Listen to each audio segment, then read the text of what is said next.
Breaking news. Big moves are happening in Los Angeles, and Chargers fans, this one is for you. A new chapter is unfolding, and the team is making serious decisions that could shape the season. Stay locked in, because what's coming next could change everything for the Charger. But before we dive into the latest news, subscribe to the channel, smash that like button, and don't forget to hit the bell icon so you never miss an update on your Los Angeles Chargers. Alright, let's get into it. The Chargers just made a key move on defense. Edge rusher Bud Dupree is back on a new deal. And no, this isn't just another random signing, this one matters. Dupree had 6 sacks last season even in a rotational role. Now, with Joey Bosa gone, the pressure is on to keep the pass rush strong. This extension gives the Chargers stability at a critical position. He might not be a superstar name, but he's a fighter. And in this defensive system, that's exactly what they need. The Chargers' success on defense depends on getting to the quarterback, and Dupree has shown he can deliver. The deal? Around $6 million total, spread across 2 years. That's smart money for a player who brings experience and effort every time he steps on the field. And yes, Kyle Van Noy and Tuli Tuipulotu are still in the mix, but keeping Dupree around gives the team breathing room. No panic moves, just a solid, strategic step forward. The Chargers are building something different this year, something smarter. Instead of chasing big names, they're focusing on depth and dependability, and that's the kind of roster that survives the grind of an NFL season. Players like Bud Dupree aren't just filling gaps, they're part of a bigger plan. A defense that doesn't fall apart when injuries strike. Dupree returning brings more than just a pass rush. He brings consistency. And right beside him, keep your eyes on Kyle Nard. This young edge rusher is turning heads as we move closer to minicamp and training camp. That competition at edge could shape the identity of the entire defense. But the defense isn't the only side getting stronger. Let's talk about the offense, specifically the tight end room. The Chargers brought in Tyler Conklin, and let's just say, he might be the most stable tight end this team has had in years. There was talk about a possible trade, but right now? The Chargers seem confident in Conklin. And why not? He's capable of putting up 600 yards and 3 to 4 touchdowns, exactly the kind of production this team has missed at tight end. His time in New York may have been rocky, but now he's catching passes from Justin Herbert. That changes everything. Herbert's accuracy and rhythm could help Conklin put together a career-best season. This team is chasing something they didn't have last year, balance. The defense was ahead of the offense in 2024. But this season, the goal is clear: get the offense up to speed. Training camp is right around the corner, and it's going to be our first real look at how this team is coming together. There's real excitement about what's being built in Los Angeles on both sides of the ball.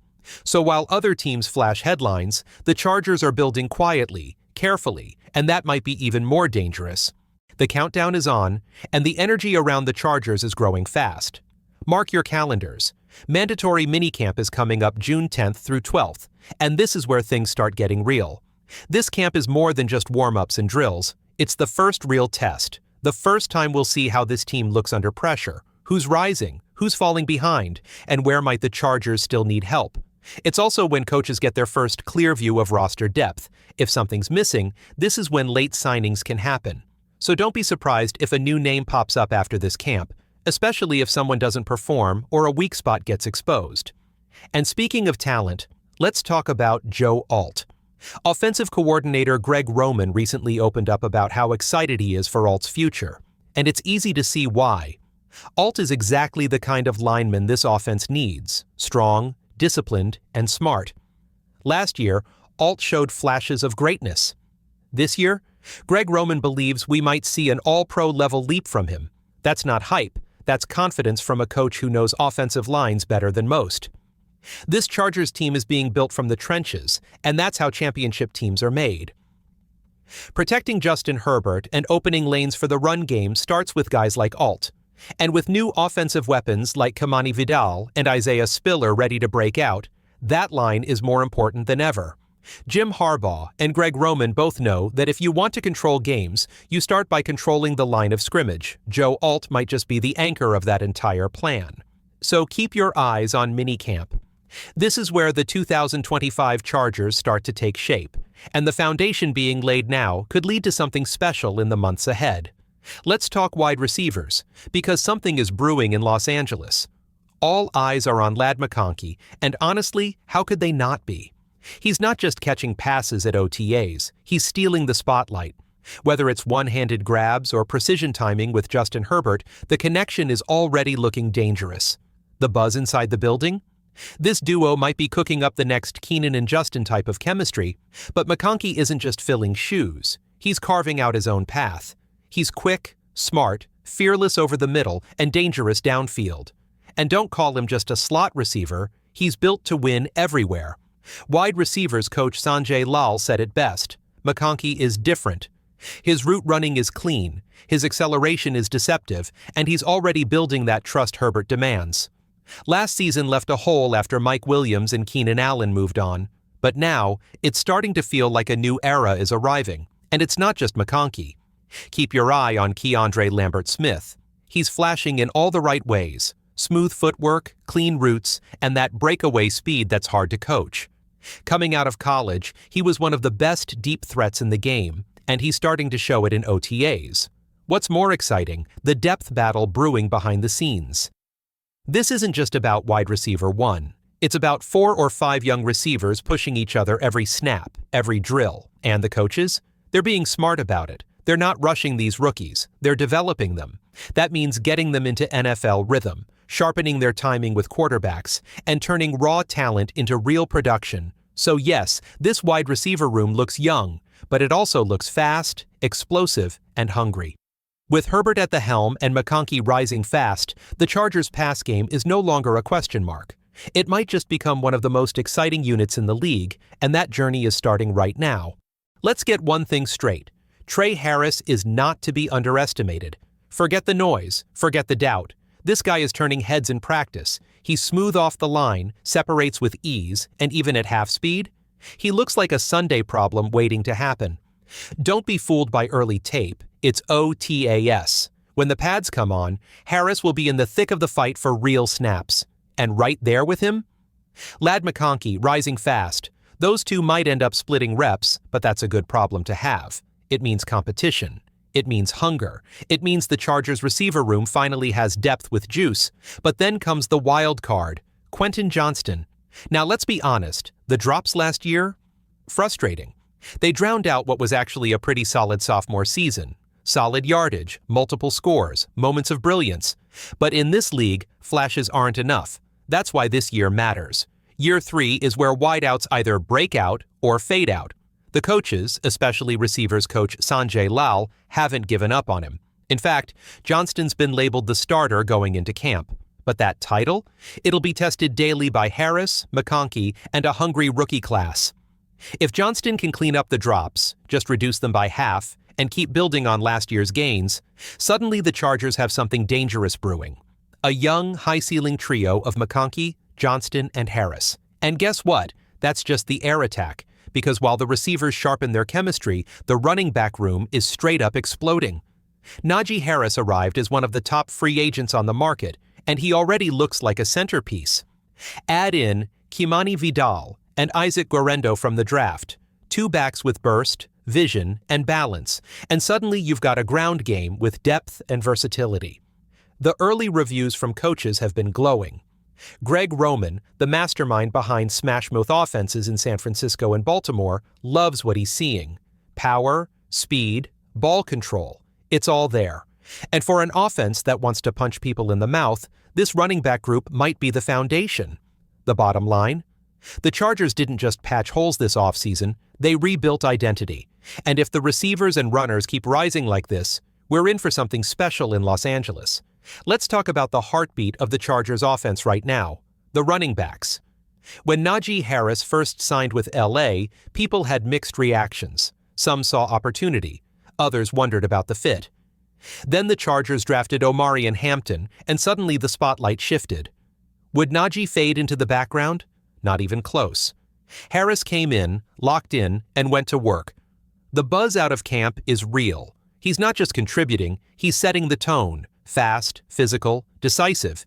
He's everything Greg Roman wants in a back. You see it in every rep. That bruising downhill style, the quick cuts, the veteran presence. This isn't a guy worried about his future, this is a guy defining it. And now, it's hard to imagine this backfield without him. Think of it like this. Najee is the thunder, Hampton is the lightning, and together they're building something dangerous. Speaking of Hampton, his burst is ridiculous. He's not just a home run threat, he's a problem in the pass game too. The Chargers haven't had a guy like this in years. He's smooth, versatile, and already clicking with Justin Herbert. But the depth doesn't stop there. Kimani Vidal has quietly impressed coaches with his preparation and attitude. Don't sleep on him. He runs with purpose, and his vision is underrated. Then there's Raheem "Rocket" Sanders, raw power, straight-line speed, and a change of pace that could rip games open. Put it all together, and you've got the deepest Chargers running back room in a decade. 4 guys, 4 different styles, one purpose, control the game. And it's having a ripple effect. With backs like these, the offense starts to breathe differently, less predictable, more punishing. Play action opens up, screens become lethal. Defenders hesitate, and Justin Herbert makes them pay. And let's not forget the weapons around them. mcconkey is emerging. The wideouts are gaining rhythm. And if Oronde Gadsden II delivers at tight end alongside Hayden Hurst, suddenly this offense becomes multidimensional. This team isn't just building a scheme, they're building an identity. One final update. Yes, there's buzz around Rashawn Slater too. Coaches are keeping things close to the vest, but the message is clear. If he's healthy and returns to form, this offensive line goes from solid to dominant. So what's the early theme of this Chargers season? Balance, power, identity. For the first time in a long time, it feels like this offense knows exactly who it wants to be. Let's start with the quiet storm brewing. Rashawn Slater. Yes, fans are asking. Yes, the deal isn't done yet, but if you know how the Chargers do business, you're not sweating. Not yet.